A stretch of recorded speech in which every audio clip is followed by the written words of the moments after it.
We're back on the SportsMax Zone, and we're talking cricket now because the West Indies will look to bounce back from their embarrassing innings and 6-3 run defeat in the first test when they battle South Africa in the second and final test at the Darren Sammy ground, this in St. Lucia starting Friday. The West Indies selectors, they have in fact made a few changes to the 13-man squad from the first test. Shannon Gabriel and Darren Bravo coming in, while Alzarri Joseph and the concussed Nkrumah Bonner have been left out. Speaking on the eve of the match, the West Indies captain Craig Brathwaite says the team is ready.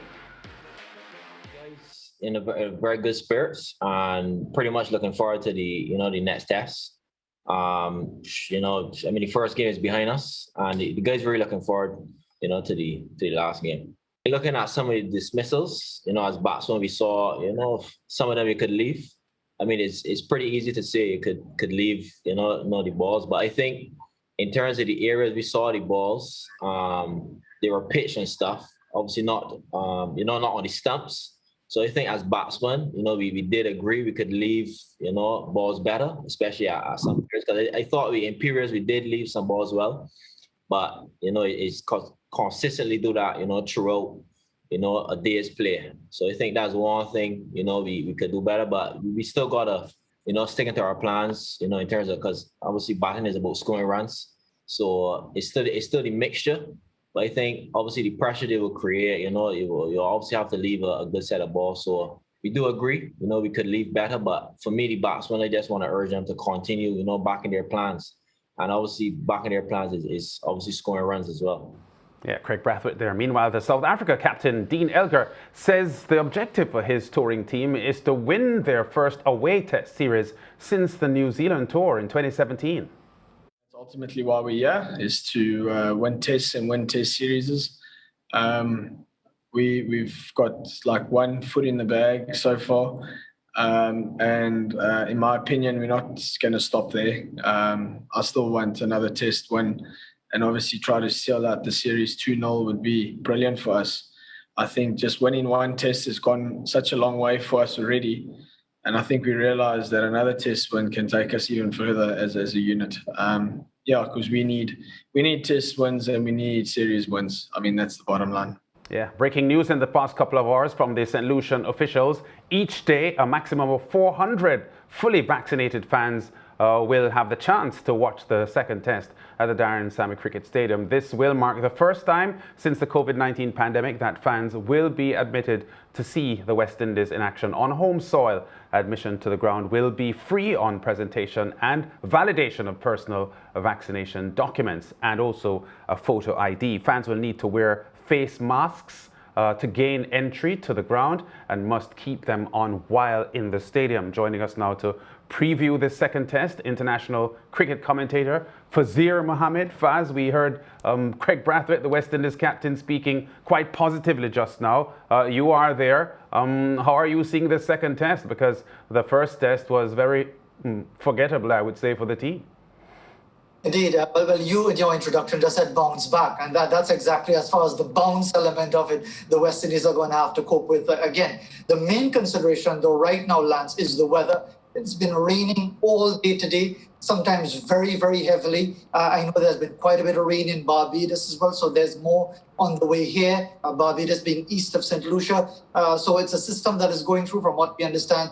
There could be some rain as well during the course of the weekend. So you're going to have a situation where the pitch might be even more challenging because I'll just say, well, okay, Rakeem Cornwall didn't have a particularly good first test match and didn't contribute significantly with the bat either. Austin Chase is there to bowl some spin, and he of course got the top score of 62. So it could be Rakeem Cornwall making way for Shannon Gabriel, which gives you a four-pronged pace attack with Gabriel, Jaden Seals on his debut, who did reasonably well. Of course, you've got Jason Holder and the senior man in Kemar Roach with the support of a Austin Chase. On the batting side of things, I think there are two places there that may be up for consideration. Jermaine Blackwood, again, not just for the fact of Blackwood's failures per se, but the manner in which he gets out. In the first innings, wafting outside the off stump. In the second innings, driving to short extra cover. And then you've got, on the other hand, you've got Kyle Mayers, who has had a fantastic start to his test career, and it might be a situation where the selectors might be looking, is he maybe to attacking at times when it comes to facing up to this quality of bowling. So as I see it, it looks at this stage, Shannon Gabriel may be in for Rakeem Cornwall, and it might be a toss-up between Kyle Mayers and Jermaine Blackwood if Darren Bravo is to get in. Is there the quality within the Windies 11, whichever 11 takes the field in that second test, to give this South Africa selection a real contest in a test match? I know we have some guys with some good ODI stats and some good T20 stats and bits and pieces here in test cricket. But if the Windies frontline players play to their optimum and South Africa's play to their optimum, how competitive would this game be?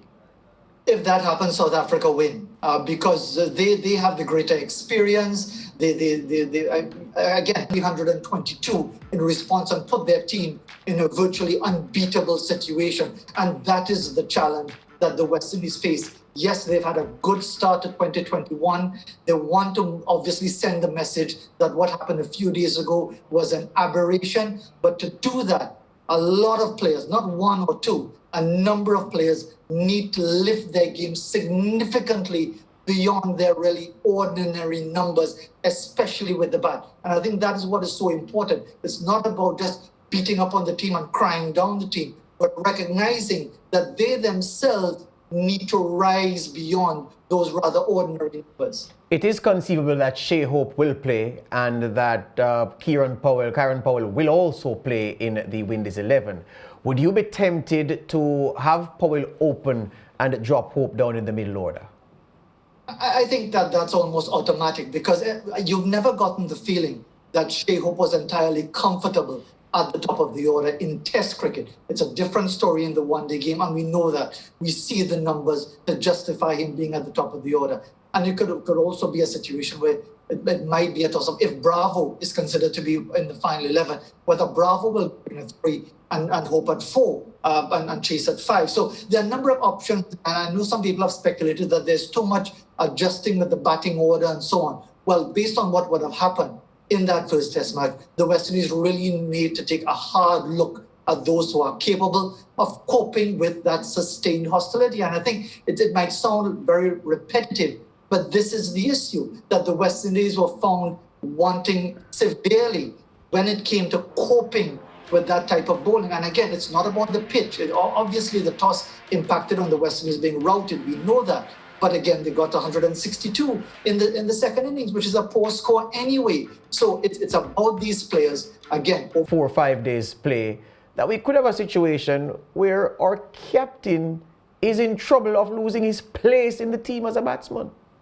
I think that would be harsh, George, because remember, his last test match in the Sri Lanka series was 100 and then an 80-odd in that last test match. And even if you would have a double failure, following the double failure in the first test match, I think it would be hard to suggest automatically that he should be dropped on that basis. But let's go through some strands, because I did say that before Bangladesh and before Sri Lanka, and we're agreeing that those two series perhaps gave the West Indies and some fans an inflated sense of where the team had progressed to in Test cricket. Remember that before those series, nobody was singing Craig Brathwaite's praises as a sure pick for the opening position. It was just because of a lack of competition at that opening slot why he has been around in that position for so long. So if you go on the strength of that performance and say, all right, the Bangladesh and Sri Lanka series, we got runs there, but look, against South Africa, against quality fast bowling and sustained quality with the ball from the opposition, he was found wanting.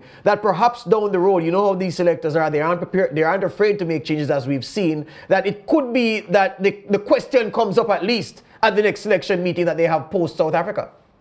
Of course it will come up, and I'm sure it came up before Bangladesh. It probably came up even after Bangladesh, because the fact is that, and again, let's be honest with ourselves. I said it clearly. I expected the West Indies to lose 2-0 in Bangladesh and lose comfortably. They didn't. So yes, with the benefit of hindsight, we could say, well, okay, 2-0 Bangladesh and so on. At the time leading into it, I don't know how many people actually thought the West Indies would have won and taken the series 2-0. I didn't. So they responded. The Sri Lanka series, a different story, flatter pitches, but yet still you had a situation where the West Indies were able to bat through on a last day, the first match and the second test match, the roles were reversed. So yes, I take your point. No one should feel, George, and we talked about this before, no one should feel that their position is cast iron.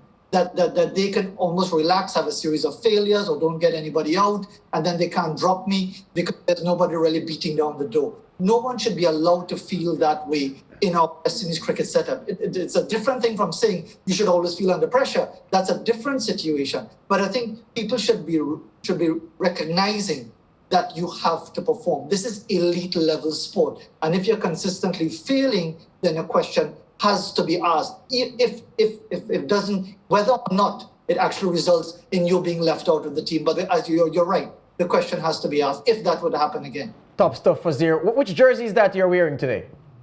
Well, this is my old school, St. Mary's College, because in my playing days, I played cricket. I wasn't good enough for football or hockey or whatever, so I never got to wear the uniform. Now I was actually gifted it a few years ago with the number 83 on it. So when I said the number 83, I said, okay, what does that mean? Is that the year I left St. Mary's? They said, no, that was the number that you would have been in the pecking order. 11 of the football team. And we didn't even have 83 students in our A-level class. But I thought that was your graduation year, Faz.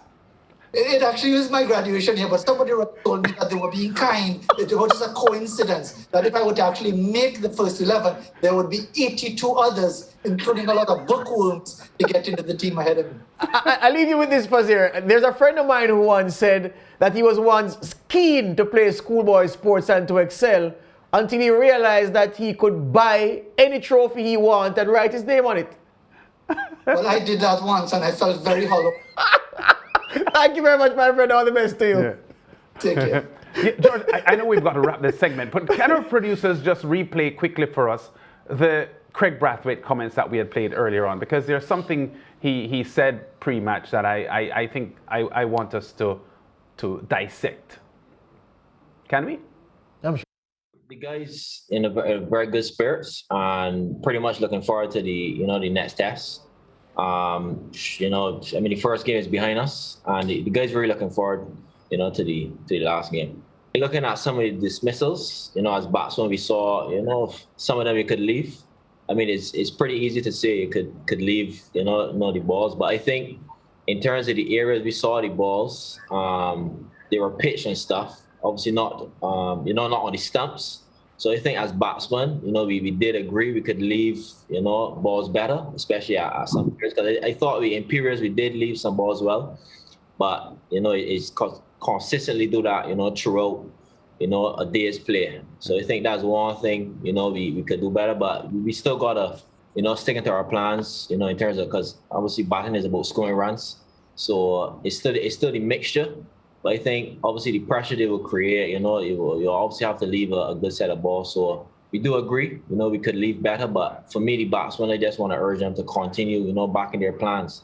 And obviously backing their plans is obviously scoring runs as well. Yeah, I just wanted to be clear that he was actually saying that there were a lot of balls that they could have left and did not.